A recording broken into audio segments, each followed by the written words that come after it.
Welcome to your Sendible Smart Compose Box. This is where you compose messages to send on each social media channel. Once you've selected the profiles that you want to post to, you'll be able to see the character count limit, as well as the maximum number of hashtags for Instagram.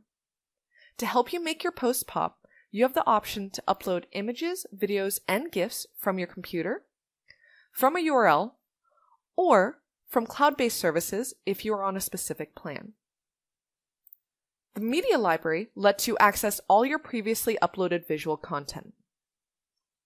You can use our Canva integration to design your own creations, or browse Google, Flickr, or YouTube.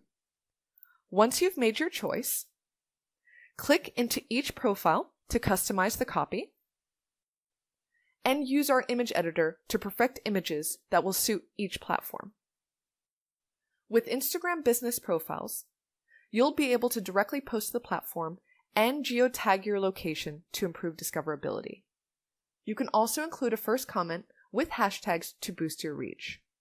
Once you're happy with your creations, you'll be able to preview how the posts will look live. Now it's time to decide whether you'll schedule your posts for a specific day and time, optimized based off of your audience, or add your posts to a queue that will go out at preset days and times. If you're working as part of a team, you can send the post for approval. Finally, we allow you to compose in bulk if you're used to working out of a CSV file. Happy sending!